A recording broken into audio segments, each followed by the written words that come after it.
I gave everything to my son Ethan. For 30 years I poured my life into raising him, working tirelessly, nursing him through illness, paying for his education. I even gave up my marriage, gave up my own life just so he could have a better one. But the day I told him I had lost my job, his first response was to throw me out, calling me a useless burden, a parasite. That was the moment I stopped swallowing my pride. I refused to be the mother who got stepped on any longer. I was going to stand up for myself. Ethan thought I had nothing. What he didn't know was that my late employer, who really respected me for the past years I devoted, had left me a fortune. And this time, I'll make sure him realize that the price of betraying me is far greater than he could ever imagine.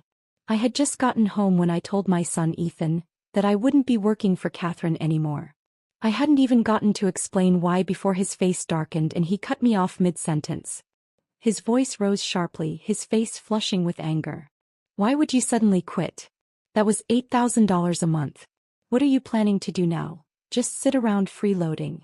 The bit of joy I'd felt coming home instantly vanished. Did he really think I left that job just to take it easy? I came back because I wanted to make life easier for them. His words hit me like a slap in the face, but I didn't lash out. I knew he'd been under a lot of pressure these past few years. His wife, Nicole, came from a family that never thought much of ours. Her mother's a university professor and her father works in local government. They've always looked down on Ethan's background. To them, their daughter married beneath her. Nicole, following their lead, constantly took jabs at him, calling out his salary, his upbringing, anything she could to chip away at his confidence. Still, I figured once they found out about the inheritance Catherine left me, $8 million, they'd finally see Ethan in a new light. Maybe even treat him with some respect for once. But I didn't bring up the money. Not yet. Instead, I mentioned the other reason I'd come home. Didn't you say Nicole's planning to get pregnant soon? I thought I'd come back early to help out, support her during the pregnancy, help with recovery afterward, maybe even lend a hand with the baby. Nicole's expression turned cold in an instant. I could have sworn she even scoffed. Postpartum recovery requires professional care, she said flatly. You used to work as a housekeeper. What would you know about that? Her mother, Susan, shot me a dismissive look and chimed in without missing a beat. Taking care of a newborn isn't just diapers and bottles. It's a science. You need actual training. This isn't something amateurs can handle. The two of them tag-teamed their condescension so seamlessly, it was clear they'd already rehearsed this routine. And just like that, I'd been written off as an unfit caregiver. I gave a silent, bitter laugh. Nothing had changed, they still saw me as beneath them. Still, to keep the peace, I forced a smile and said, well, if everything's already arranged, I won't get in the way. I'll leave the baby care to you. Susan rolled her eyes, like that was the only sensible thing I'd said all evening. Fine, she replied.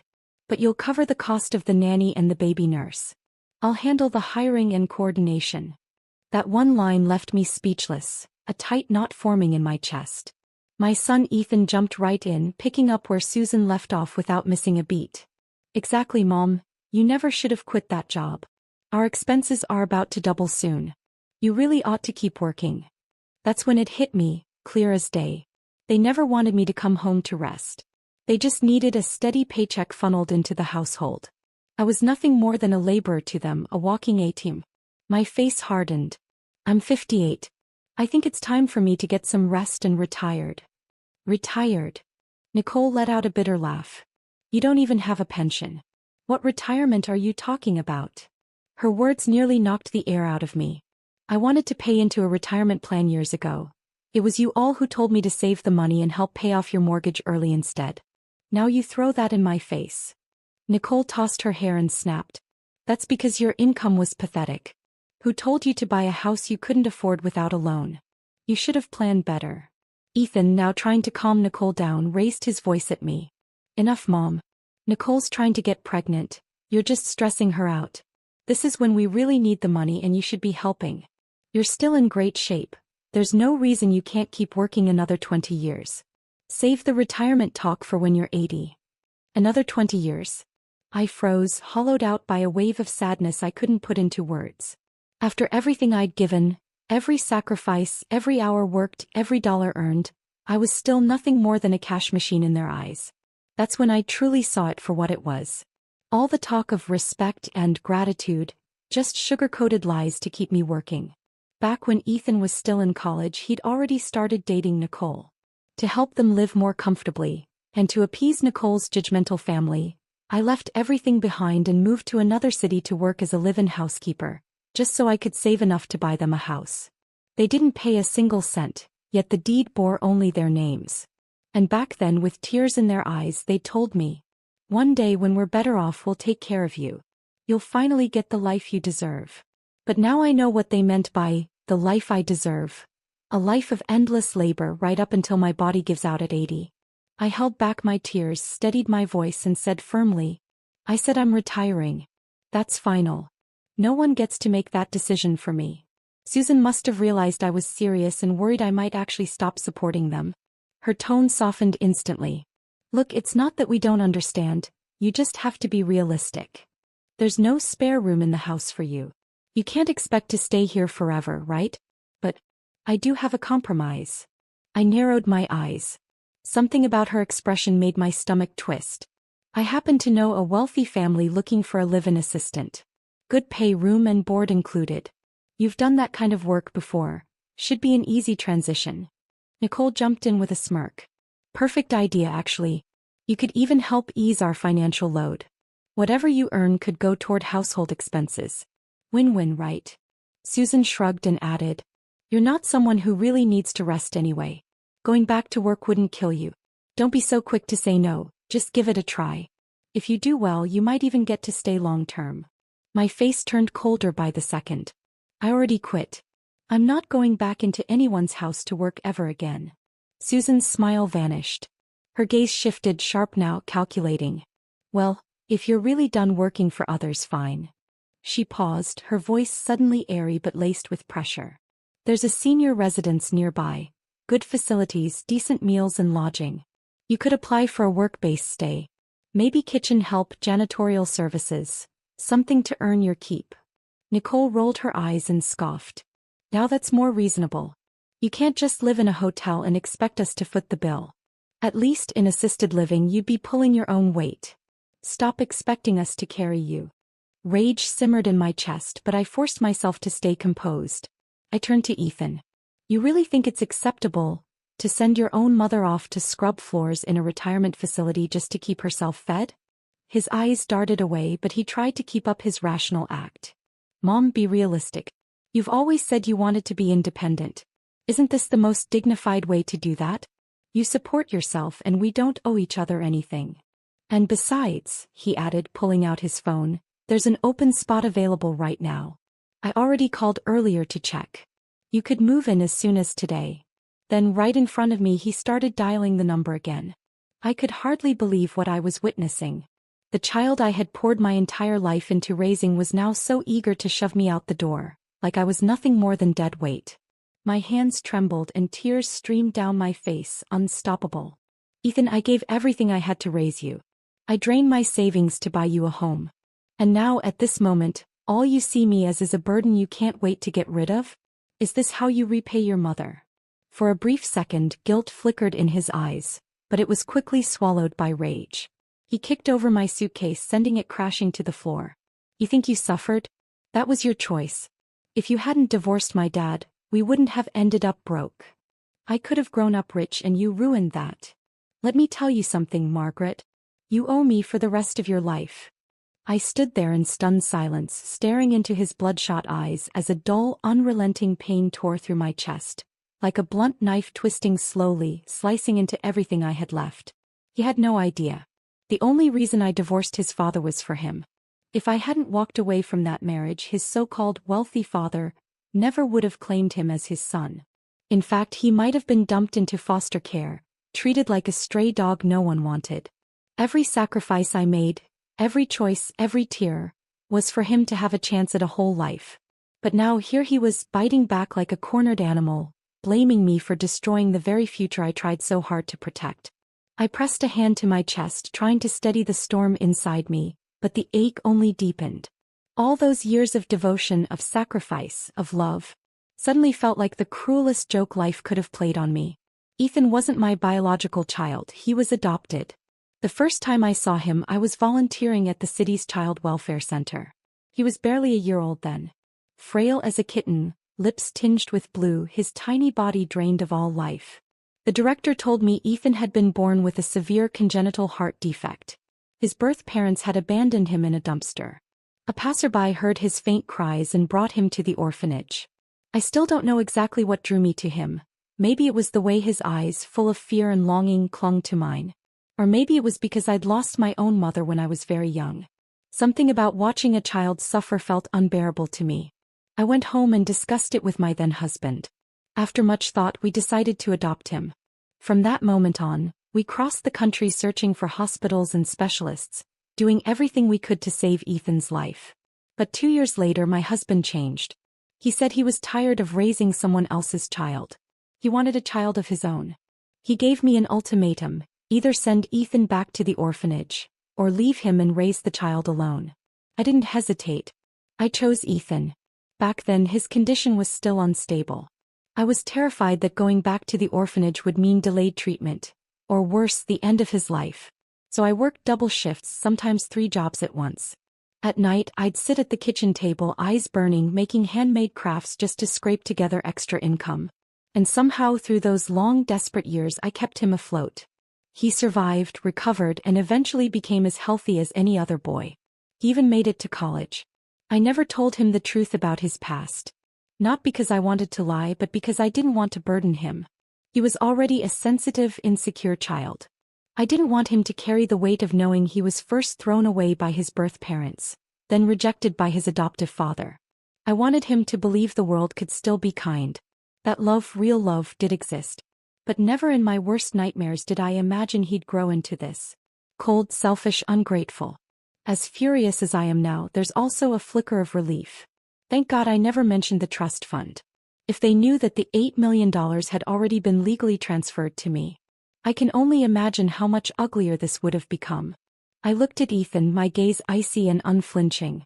If this is how heartless you are, then so be it. From this moment on, we're done. You and I have nothing to do with each other anymore. I reached down, lifted my suitcase and turned to leave. But Susan suddenly grabbed my arm. What are you saying? Ethan is your son. You're supposed to be responsible for his future.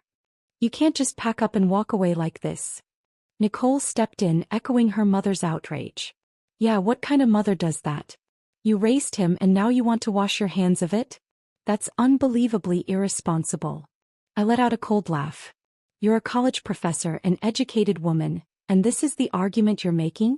Legally, a parent is only obligated to care for a child until they turn 18. Me. I've supported Ethan all the way into his 30s. What more does he expect? Ethan's face twisted, his voice rising in fury. That's not parenting. That's you making bad choices and trying to pay off your guilt. Every miserable thing in my life is because of you. You owe me for life. Then he shouted, voice dripping with venom. Did you ask for my permission when you decided to bring me into this world? I almost laughed out loud at the sheer madness of it. He sounded completely deranged. I stared at him like he was a stranger, someone I no longer recognized. I must have been blind to have raised someone like you. And if you've got such deep, twisted philosophical questions, maybe you should ask your birth mother, the one who left you in a dumpster. I didn't know if he even processed what I'd just said.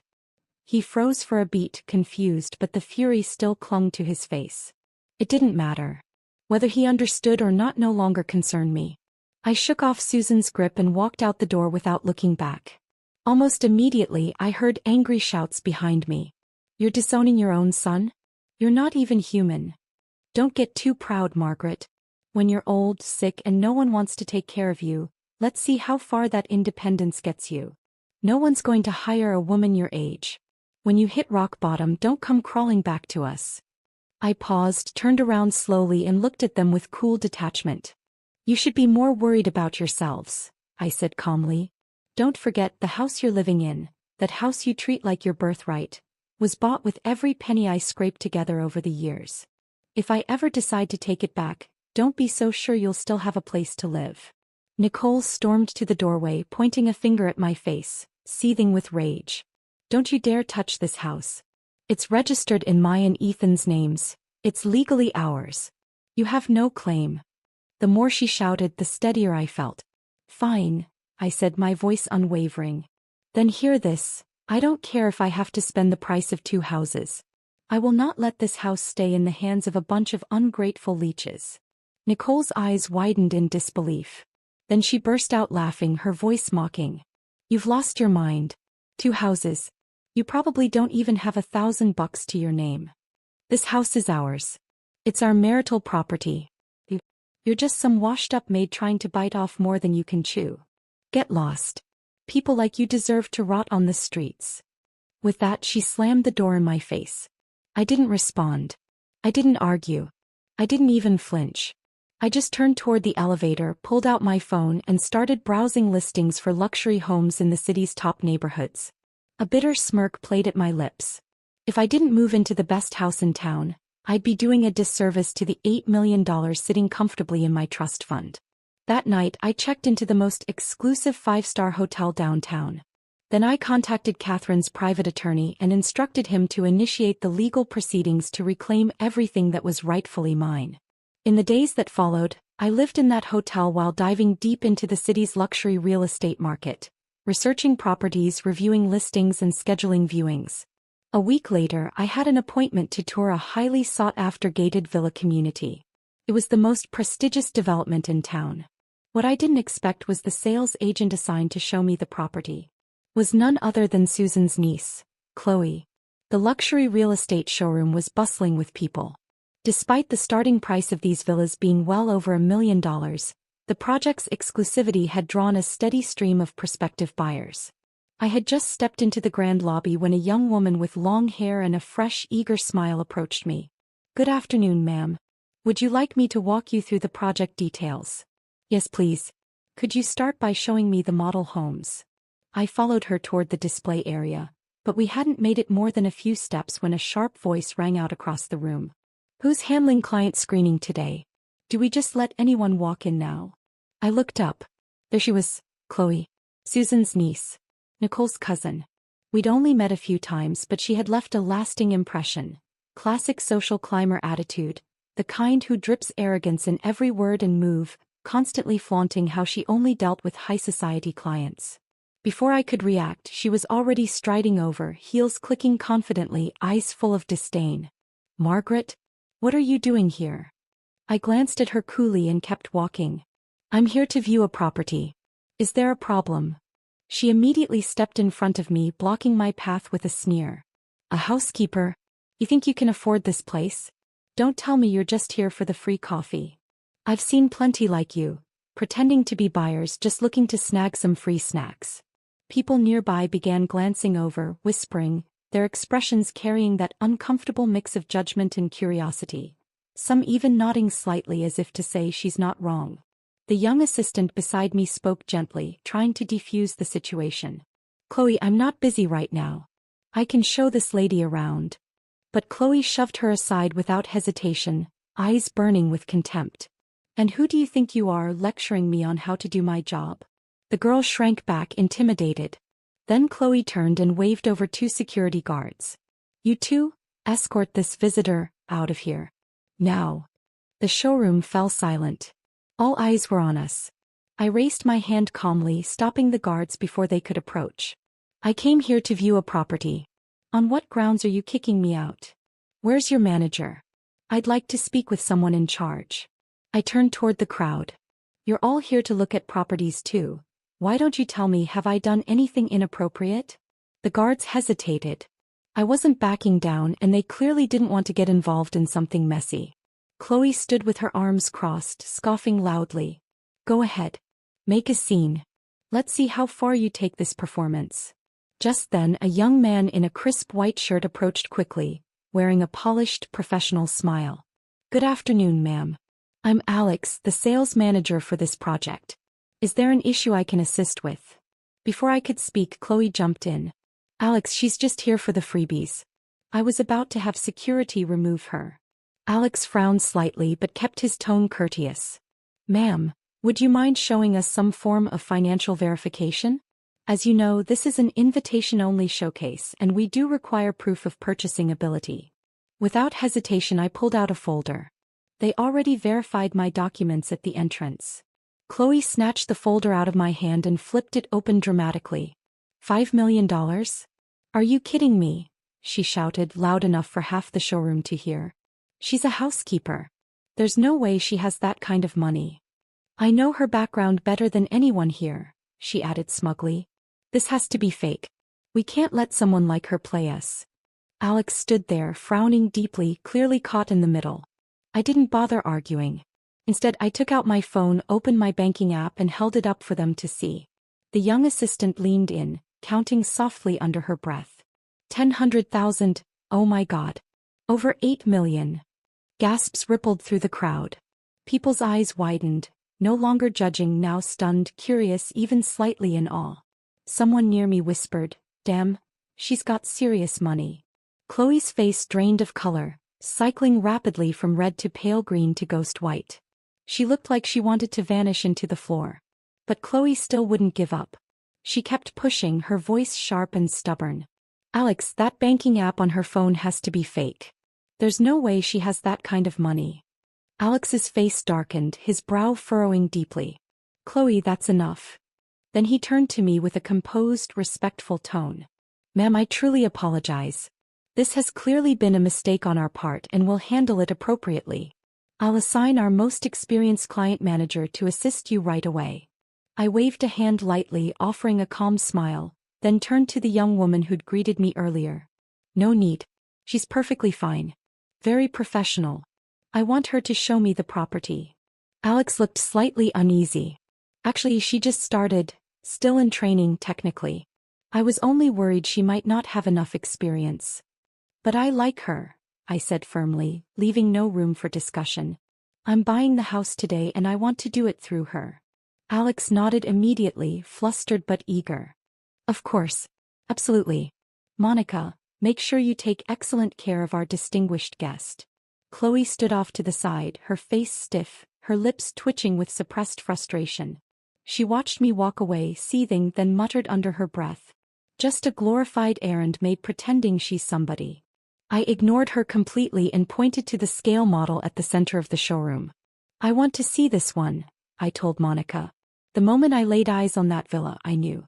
Soaring ceilings in the living room, a spacious backyard garden, a sunroom spanning over 200 square feet. Most importantly, it was fully furnished and move-in ready. "I'll take this one," I said without hesitation.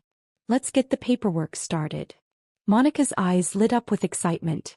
"Ma'am, are you sure you don't want to tour a few more options?" "I'm free. I'd be happy to show you others." "No need," I replied. "This one is more than enough." She could barely contain her joy. "Ma'am, this will be the first sale I've ever closed. You're my lucky charm." We headed to the signing area, and as I reviewed the paperwork, a low murmur started behind me. "Damn, she just signed without a second thought? 150 grand, didn't even blink. Money talks, huh? That's what real wealth looks like." "Don't be fooled," someone muttered. "Didn't Chloe say she's just a housekeeper? Probably flashing around her employer's money. These days even servants know how to put on a show. Bet she's just parading around with someone else's credit. Seriously, what kind of employer would trust a maid with that kind of cash? Millions." Then Chloe's voice cut through the whispers, laced with that gossipy venom she wore so well.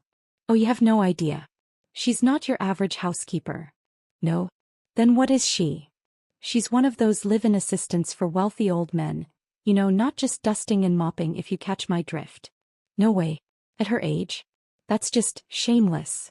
"Ugh, some people will sell anything for money. If her family knew, wouldn't they be humiliated?" I set down the contract and turned toward Monica. "Monica," I said with a steady smile, "could you please get Alex for me again? I'd like to purchase another property." The room went completely silent. It was as if the air itself froze. Monica's eyes widened, her voice trembling with disbelief. "Ma'am, you're sure? You want another one?" "That's right," I said calmly. "One to live in. One as an investment." Then I smiled a little wider. "Although, I do have a small favor I'd like Alex to help me with." Alex returned swiftly, his smile brighter than before, practically glowing with enthusiasm. "Hello again, ma'am. Please, let me know what I can do for you." "I've confirmed the purchase of the first property," I said. I'm ready to sign the contract. And I'd like to add a second unit as well. But, I paused, my tone turning cold. I expect your team to address the inappropriate behavior of certain staff members. Alex's smile faded. His gaze swept across the room and quickly landed on Chloe. Chloe, he said sharply, are you causing trouble again? Apologize to the client. Now. Chloe lifted her chin defiantly, refusing to back down. Why should I apologize? I only told the truth. She used to be a housekeeper. One of those live-in types who caters only to rich old men. And don't look at me like that, her son said it himself. I slowly lifted my head, eyes narrowing as I stared directly at her. You're saying my son told you that? Then let me tell you something in return. He also once said that your little portfolio of closed deals didn't come from your so-called skills, but from the nights you spent in bed with your clients. Is that true? Chloe's face drained of color. Her lips trembled. You're lying. That's slander. Oh, didn't you just slander me a few minutes ago? Now you suddenly understand what defamation means. I turned to Alex, who immediately picked up on the cue. His expression turned grim. Chloe, that's enough. Security, escort her out of the building. And as of today, you're terminated. Chloe panicked. Tears welled up in her eyes, spilling over. Alex, I wasn't lying. She really used to be a cleaner. But Alex's tone remained firm. You've violated company conduct policies in a very serious way. Your employment is terminated, effective immediately. I raised my hand to stop the security guards from moving. Hold on, I said calmly. She's not going anywhere just yet. She publicly defamed me and I'm not letting this slide. Right then and there I took out my phone and dialed. Hello, yes. This is the police department. I'd like to file a report for defamation and public harassment. 10 minutes later, 2 officers arrived at the showroom. After hearing my account and reviewing the incident, they issued Chloe a formal warning and made it very clear. If she didn't offer a public apology, I had every right to press legal charges. Cornered and shaking with rage, Chloe finally mumbled through clenched teeth, I'm sorry. She shot me and Monica one last hateful glance before storming off, her eyes burning with envy, especially when she saw Monica preparing to close the second sale. The same Monica she'd looked down on just an hour ago, now the star closer of the day. By the end of it, I signed contracts for both properties, paid in full without so much as a pause. Monica stood by my side, eyes shimmering with emotion. He could barely get the words out. Ma'am, I can't thank you enough. I've been working here 3 months without a single sale and today, 2 units back to back. You're honestly my miracle. To show her gratitude, she insisted on personally arranging deep cleaning and move-in prep for me. I gladly accepted. For the first time in years I felt truly light. As if all the humiliation, resentment and bitterness had been swept away like the dust outside my new villa's doors. That evening, just as I returned to my hotel, my phone rang. Ethan. So what the hell did you do to ruin Chloe's job? Her whole family is coming after us now, demanding answers. How do you plan to fix this? I answered breezily. Let them come. That's your problem now. Didn't I already tell you? We're done. I owe you nothing. You stirred up trouble and now expect us to deal with the fallout? That's not right. That made my blood boil. Trouble? Are you kidding me? Chloe defamed me in public. She brought it on herself. The police were there. You think they just showed up for fun?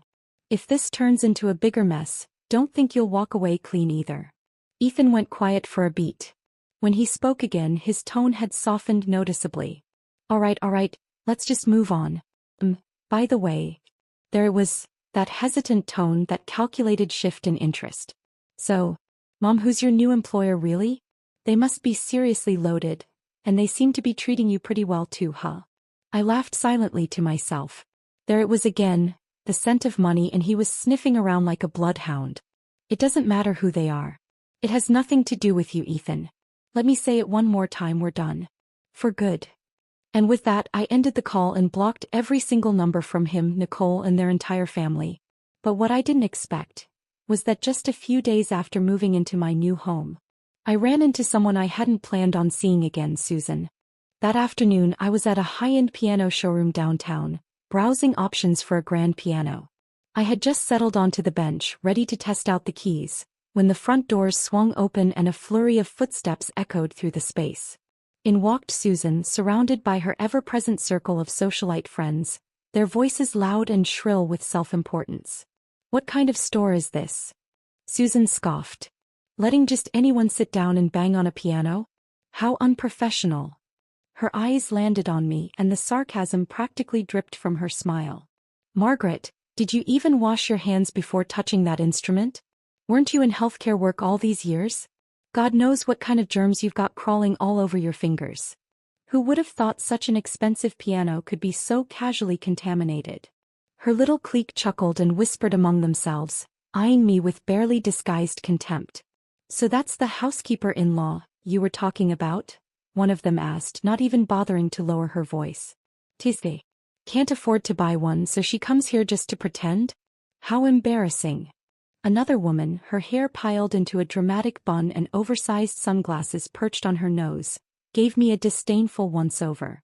Ugh, nothing more irritating than someone trying to act classy while carrying knockoff handbags. The two sales associates at the showroom exchanged a subtle glance, clearly uncomfortable. One of them approached me and offered a warm, professional smile. "Please, feel free to continue trying the piano, ma'am. That's exactly what they're here for. No purchase required." I nodded politely, then turned back to the sheet music and prepared to play. Trying to ease the growing tension in the room, the other sales rep approached Susan and her group. "Ladies, welcome. Is there a particular model you'd like to see? I'd be happy to walk you through our selection." Susan shot me a glance full of frost, then replied sharply, "We were going to take a look, but now I'm not so sure. Clearly, this store doesn't care about its instruments, or its clients." I gave the store associate a calm smile and said clearly, "I'll need a bit more time to try a few. I fully intend to make a purchase today." The woman with the bun scoffed and dropped into a nearby sofa, arms crossed. "Sure you do. I'll just sit right here and watch how you talk your way out of this. Can't wait to see how you slither off without buying anything." Susan tugged her friend's arm. "Come on, let's go somewhere else. Just being near people like this puts me in a bad mood."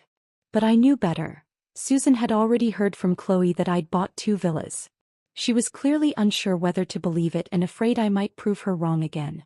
But her friend wasn't so easily swayed. "I'm staying right here," the bun-haired woman said with a smirk. "I won't sleep tonight if I don't see this woman fall flat on her face." Her words seemed to rally the rest of the group. They all stayed, waiting for what they assumed would be an entertaining disaster. I chose one of my favorite pieces and let my fingers fall gently on the keys. The notes floated into the room, soft and steady, the melody of Moonlight Sonata flowing through the air. The bun-haired woman twisted her mouth in mockery and snorted. "What even is that? Sounds like noise. Who taught her to play? She thinks she belongs in a piano store with that mess? Give me a break." But before I could respond, the sales associate by my side started clapping, genuine admiration in his eyes. "Ma'am, that was beautiful. Honestly, that's one of the most moving renditions of Moonlight Sonata I've heard in a long time." The bun-haired woman rolled her eyes so hard she nearly tipped over. "Oh please. If she was that talented, she wouldn't be stuck in whatever dead-end life she's living now. Your flattery's a little too obvious, sweetheart." Just then a few young people stepped into the showroom. They didn't say a word, simply stood behind me quietly listening. The moment I lifted my fingers off the keys, a round of spontaneous applause erupted from behind. "Wow, that was incredible. I've studied piano for many years, and I still can't bring out that level of emotion in Moonlight Sonata. Seriously, you captured the whole hazy, dreamlike mood so effortlessly. You're amazing." Susan stood nearby, her brow tightening, eyes narrowing in visible confusion. She couldn't seem to wrap her head around it. How could someone she'd always looked down on play with such grace, such skill? Truth was, I owed this moment of peace, of music, to my late employer. She came from a prestigious family, the most elegant, sincere woman I've ever met. She never once looked down on me. In fact, she treated me more like a younger sister than an employee. Whenever she had free time, she invited me to join her in learning music, painting, literature, and I never brushed it off. I studied with dedication, deeply grateful for her generosity and patience. Over the years, she didn't just change my lifestyle. She transformed my entire spirit. I continued playing, letting the keys carry my thoughts, while the bun-haired woman's face soured under the growing stream of praise. She lowered her head, clearly unsettled. Then, in one last desperate attempt to save face, she snapped her head up. So what if you can play one song? Big deal. If you're really that impressive, pay for the piano right now. I had already made my choice. Calmly, I handed my card to the associate. Thank you, ma'am, he said cheerfully. That'll be $15,000. I entered my PIN. Transaction approved. Ma'am, may I have your name to finalize the invoice? He asked. Of course, I said and wrote it down. Margaret Turner. The bun-haired woman blanched. Her head jerked towards Susan in disbelief. You said she worked for someone else, that the villas she bought weren't even hers. Susan's face shifted. She walked over, her expression caught between disbelief and something far more tangled. You bought this piano yourself? And those 2 villas, those were yours too. I smiled. The invoices and contracts have my name on them. If they're not mine, then whose would they be? Yours?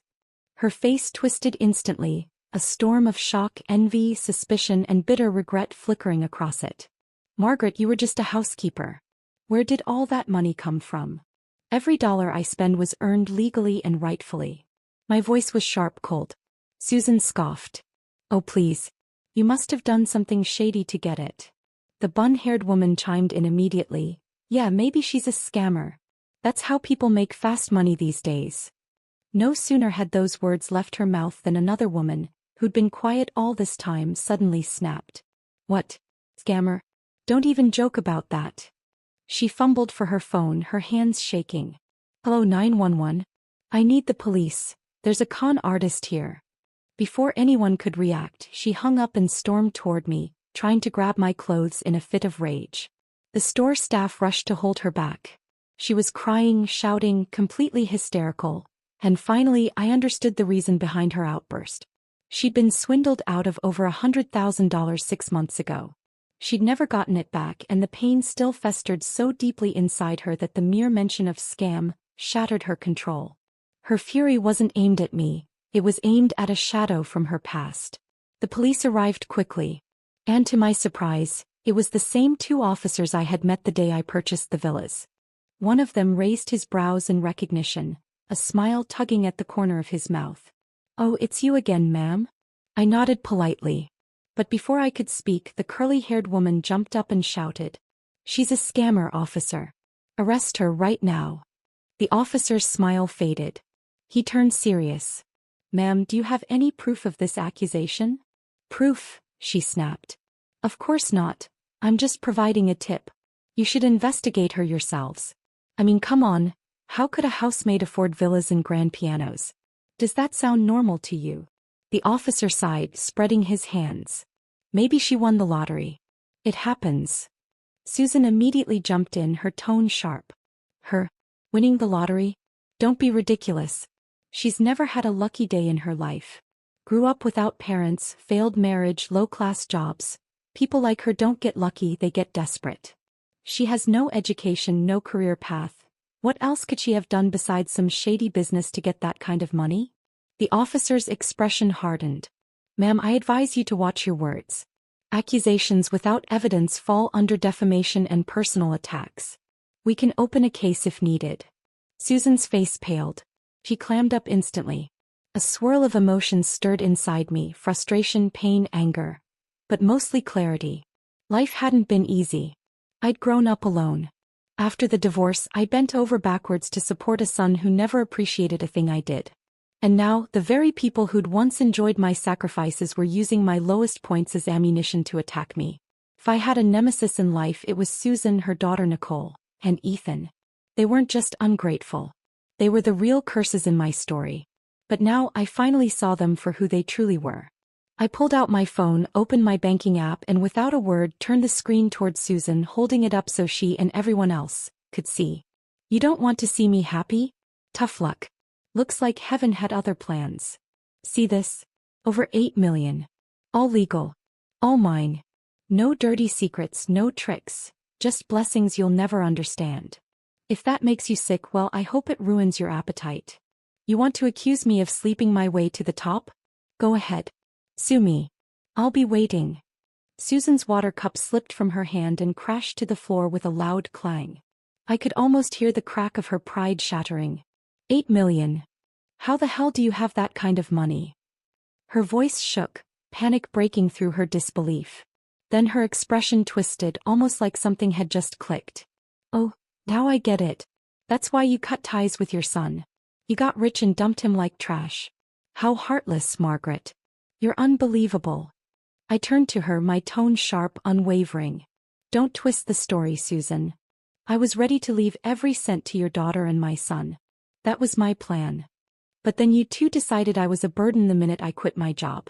You pushed me out of the house like garbage. You think I forgot? That house you're living in? Every dollar that bought it came from me. And not only did you kick me out, you wanted me to scrub floors at a second-rate nursing home just to keep earning for your family. You even suggested I go work for some old rich man as his live-in servant. God knows what kind of services you had in mind. Tell me, Susan, do you even have a shred of decency left in you? I could have given your whole family a life of luxury. But no. Not a chance. You ruined it yourselves. I turned to the growing crowd of onlookers. Tell me, doesn't this pack of ingrates deserve everything they've lost? The crowd's energy shifted. Their eyes, once filled with gossip, now brimmed with judgment, aimed squarely at Susan and her friends. Susan's face burned red like a con artist caught mid-scheme. You're lying. We never said you should go work for some old man. Oh. I said calmly. Should I play the recording for everyone here? Let them hear your exact words. Her face went pale and for a second I saw real fear in her eyes. That recording is probably edited. I'm not listening to that garbage. Her voice cracked as she turned away, retreating toward the exit. Margaret, you're cruel to the core. You'll get what's coming to you someday. And with that she stormed out, slamming the door behind her. I finally exhaled. It was over for now. But I knew better than to think it was truly finished. With that much money on the line, people like Susan and Ethan never stay quiet for long. What I didn't expect was how quickly Ethan would crawl back into the picture. The very next morning, the concierge delivered a massive bouquet of flowers, claiming someone had left it at the gate for me. I frowned, dragged the flowers inside and sifted through them. Right in the center was a card. Wishing you a lovely weekend. Love, your son Ethan. I nearly burst out laughing, disgusted to the core. It was so shameless it was almost comical. Without hesitation I picked up the bouquet and tossed it straight into the kitchen trash can. Then I snapped a photo, crushed petals, bent stems and the crumpled card all in one frame, and sent it to the gatehouse. From now on, refuse anything sent by this person. Also, kindly forward him this picture. I didn't just want him rejected, I wanted him humiliated. Sure enough, I never received another bouquet from him again. But he didn't give up. He just escalated. He began waiting outside the gated community every single day. Rain or shine, workday or weekend, he'd be there lurking, desperate. Every time I came or went, he'd put on another pitiful act, like some character in a cheap tragedy. One day he even dropped to his knees on the sidewalk, crying hysterically. Mom, please don't be angry anymore. Come home, I was wrong. Mom, no matter what, I'm still your son. How can you be this cold to me? I didn't even bother looking at him. His theatrics only made my skin crawl. Eventually I got so sick of the scene that I hired a full-time driver. Every day I sat in the back with the windows up, gliding past the front gate straight into my villa's garage. No eye contact, no conversation, no chance for him to reach me. Ethan kept it up for 2 full weeks. But once it was clear I wasn't budging, he finally gave up. At least I thought he did. Instead he changed tactics. He went digging through and somehow managed to contact my ex-husband, Richard, who was once Ethan's father too. That's when things truly began to spiral in a way I hadn't anticipated. Ethan wasn't trying to reconcile anymore. He was trying to control me, crush me, break me down completely. It became obvious. If he couldn't get what he wanted, he'd rather see me destroyed. One afternoon my phone rang. It was Richard. We hadn't spoken in over 20 years. I had no idea how he even got my number. I just thought I'd give you a heads up, he said casually. Ethan came to see me. He cried and begged me to talk you into going back home. I don't know what happened between you two, and frankly, I told him that's not my business. I just reminded him I'm not his biological father. I even added that whatever's going on between the two of you has nothing to do with me. I'm an outsider. But he insisted I was lying. He even showed up at my office making a scene. I had no choice but to take a paternity test to shut him up. I didn't tell him the full truth though. I kept my promise from all those years ago. I didn't reveal his real background. So bottom line is he now knows I'm not his father. But you're still his one and only mother. I hung up, already bracing myself. I knew it was only a matter of time before Ethan came knocking on my door again. When he did, I'd be ready. I'd tell him everything, the truth he was so desperate to avoid. I'd tell him to go find the mother who abandoned him in a dumpster and stop trying to tear my life apart. But that confrontation never came. Instead, Ethan took a darker turn, a turn I hadn't anticipated. Roughly a week later, I noticed something strange. The way people in the neighborhood looked at me had changed. Their glances lingered longer, their smiles grew thinner, more forced. I brushed it off at first, until Monica called me one afternoon. "Margaret, I just wanted to say I know you're a good person. Please don't let what people are saying upset you." I was confused. What are people saying? That's when I learned what had really been happening. I'd become an internet sensation. But not the good kind. Ethan had started live streaming daily on a popular social media platform. His channel title? How My Mother Abandoned Me. I clicked in and saw the full picture. He hadn't outright accused me of being a mistress or anything scandalous. No, he'd gone for something much more insidious. He'd crafted a manipulative sob story, painting himself as a heartbroken, abandoned son, while twisting me into the cold, ruthless, money-hungry villain. In his streams he said things like, "My mother never really loved me. I worked so hard, studied so hard, and she wouldn't even support me in the smallest ways.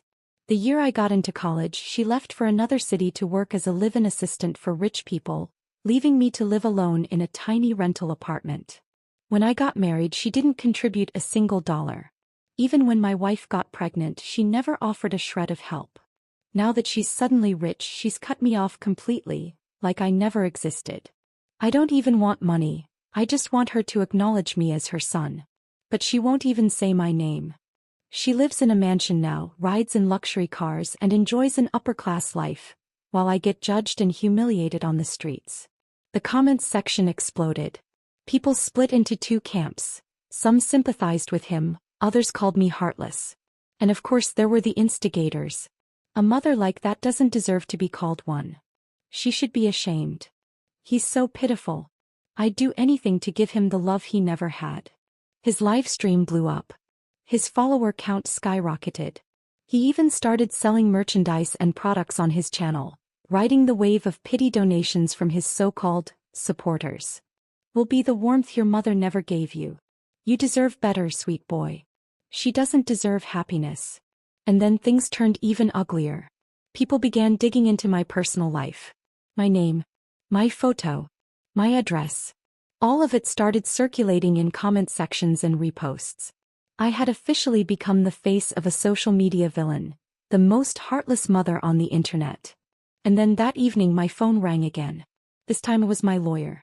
"Margaret, we can proceed with legal action right away," my lawyer said.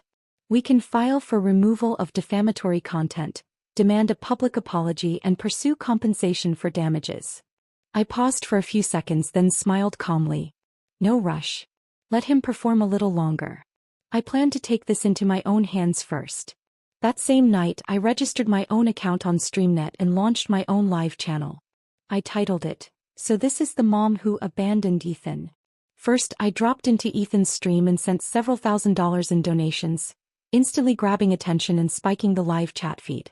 Then I sent a message across the screen for everyone to see. "Hi everyone, I'm the heartless mother Ethan's been talking about. He's been crying for weeks, saying I cut off his financial support. Come over to my channel, I'll show you the truth. Tonight I'm giving away $100,000 in cash prizes. Join if you want. First come, first served." Within seconds, a flood of viewers jumped to my stream. Traffic surged wildly and I started sending out the promised rewards. The comment section exploded with excitement. "Thank you, Sugar Mama. This is the real content queen, taking notes. She's more loving than my own mom." Riding the wave of viral momentum, I officially began my live broadcast. I didn't waste time sugarcoating anything. I spoke straight into the camera. First of all, yes, I did cut off financial ties with Ethan. But that doesn't make me heartless, and it certainly doesn't mean I abandoned him. People deserve the full story. I didn't walk away because I stopped loving him. I walked away because his greed became unbearable. When I first received the inheritance from my late employer, my intention was to leave it all to Ethan and his wife. But do you know what their response was? Instead of gratitude, they accused me of wanting to freeload and teamed up to throw me out of the house. They even suggested I move in with a random elderly man as his live-in assistant, because in their minds, my only value was continuing to work and funnel money into their household. To them, I wasn't a mother. I was a bank account. As I spoke, I displayed a scan of the trust documents from my former employer. A legally notarized statement showing I'd inherited approximately more than $8 million in assets. The money I have came from a legitimate trust, left to me by a woman who treated me like family. She had no children of her own and made me her sole beneficiary. The comments blew up again. Lost $9 million. What kind of employer does that? Finally, karma rewarding a good heart. This isn't cold, it's clarity. Of course, not everyone was convinced. A few skeptics popped up. Still, you're his mother. Aren't you supposed to support your child? Cutting him off after marriage sounds pretty cold-blooded. I replied calmly without blinking. Let me ask you this. Does supporting a child mean you're supposed to be their personal ATM forever? I raised him alone since he was 1 year old, paid his school fees, bought him a house. What did I get in return? Suspicion. Rejection. Disrespect. And being forced out of my own home. They wanted me to keep working like a machine to subsidize their lifestyle, while treating me like a burden. Then I dropped the final card. An audio recording of Ethan on the phone, trying to arrange for me to become a live-in assistant for an elderly man. The call had been captured by the elderly man's household security system. It was undeniable proof. The comments exploded again. Unbelievable. This isn't just mooching, it's financial abuse. Cutting him off isn't cruelty, it's survival. This is what weaponized guilt looks like. He's not crying for love. He's crying for money. Good for you, ma'am. That son deserved to be cut off. I knew this was only the beginning. Ethan didn't miss a mother, he missed his money supply. And this war? It had only just begun. I looked at the flood of comments on the screen and let out a small, quiet laugh. Then I leaned toward the camera and spoke directly to the audience. The truth is, there was never any need to cut ties with Ethan. Instantly, question marks filled the comment feed. I continued calmly. Because Ethan was never my biological son to begin with. I adopted him when I was volunteering at a local orphanage. He was just 1 year old then, born with a severe congenital heart defect and abandoned by his birth parents in a dumpster. He was barely clinging to life when I found him. I brought him home out of pure compassion. I spent every penny I had to get him medical care. And my divorce from my ex-husband? That wasn't about infidelity. It was because he insisted on having a biological child and refused to continue raising Ethan. I was given a choice. Send Ethan back to the orphanage or leave my marriage and raise him on my own. I chose Ethan. I gave up my marriage, gave up the chance to have my own children, just to give him a chance at life. I worked overnight shifts, waited tables, cleaned homes, whatever it took. I scraped and saved until he was healthy again. I put him through college. I even bought him a house with my hard-earned money. And what did I get in return? He refused to let me live in that very house. He kicked me out like a stranger. Now he's slandering me online, claiming I abandoned him, and even spreading rumors that I slept my way to wealth. Tell me, how should I respond to someone like that? As I spoke, I uploaded a series of images. Hospital bills, medical invoices, school tuition receipts, public transit tickets. All the fragments of a life spent giving, a lifetime of sacrifice captured in paper and ink. The comments exploded. He's vile. Who does that to a woman who saved his life? He used his adoptive mother like a sponge, then threw her away. Disgusting. Living in the house she paid for and still kicked her out? Unbelievable. God gave him life, she gave him everything else. And he turned around and stabbed her in the back. The backlash was immediate. Viewers rushed back into Ethan's stream and began flooding his comment section with outrage. How could we ever support someone like you? Shame on you. You played the victim while bleeding your mother dry. You're the heartless one, not her. Ethan's face turned visibly pale on camera. Why are you all believing her? He shouted. She's lying. If I wasn't her real son, why did she do all that for me? She's manipulating you. No one would go that far for a child that isn't theirs. Back on my stream, more viewers demanded hard proof.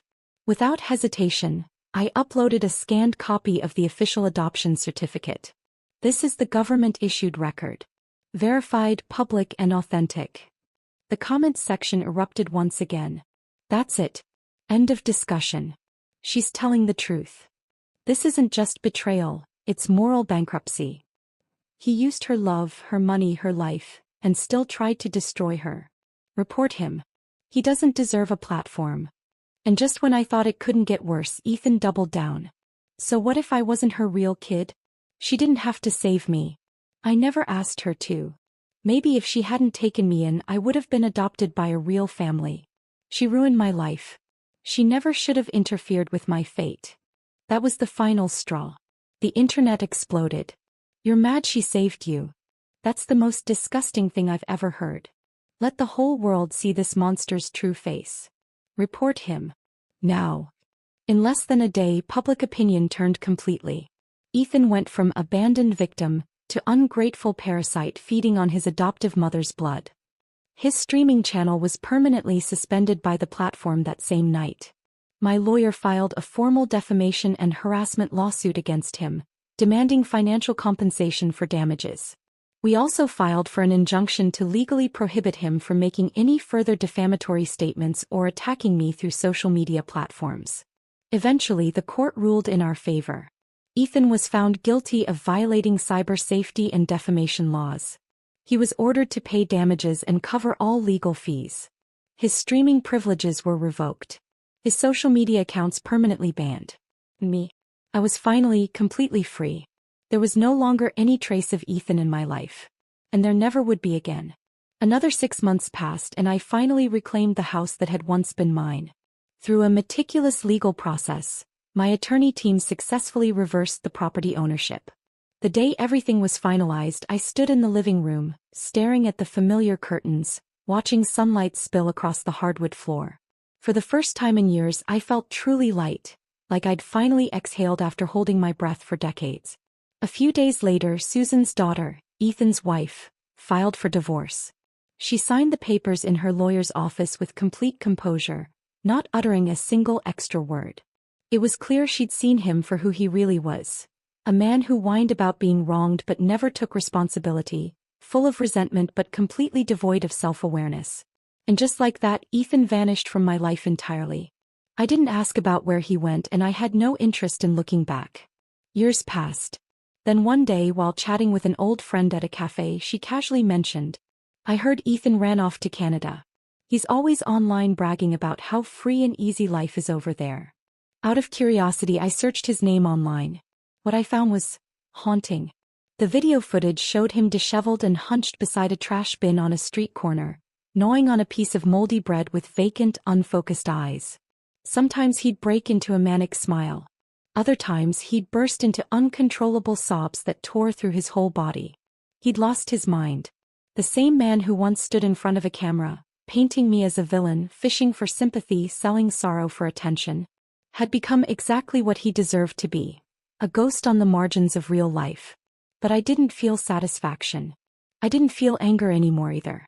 He had simply become the sum of his own choices. No amount of followers could save him. No amount of lies could keep his story standing. He lost the sympathy he'd stolen. He ruined the integrity he never valued. And eventually life did what it always does. It caught up. As for me, I was finally done with a battle that had drained me for over 30 years. The 2 villas I'd bought on impulse during that dark chapter? I sold them during the housing market upswing, and walked away with a tidy profit. What once symbolized fury and defiance had turned into the foundation of my next chapter. Eventually, I moved to a quiet lakeside town on the western edge of the city. It wasn't the most expensive neighborhood, but it was everything I'd ever wanted. Sunlight flooded the windows. My garden bloomed with wisteria and roses. The kitchen always smelled of my favorite dark roast coffee. My easel stood beneath the trees, waiting for lazy afternoons of painting. The air was clean, the world slow, and life gentle. No one called me mom anymore just to demand something. No one accused me of being cold. No one claimed I hadn't done enough. For the first time I could hear my own breath in the music, in the sunlight. For the first time I finally belonged to myself. Sometimes people still ask me, "Do you regret adopting Ethan?" I used to think long and hard about that question. But now when I hear it I just smile softly and shake my head. No, I say. I don't regret it. I only regret not understanding sooner. That kindness should never be practiced at the cost of self-destruction. Learning to protect myself was the most important lesson I ever learned in the second half of my life. I was never a perfect person. Never a saint. But I became something far better. A woman who finally lived for herself. And it turned out that wasn't too late at all.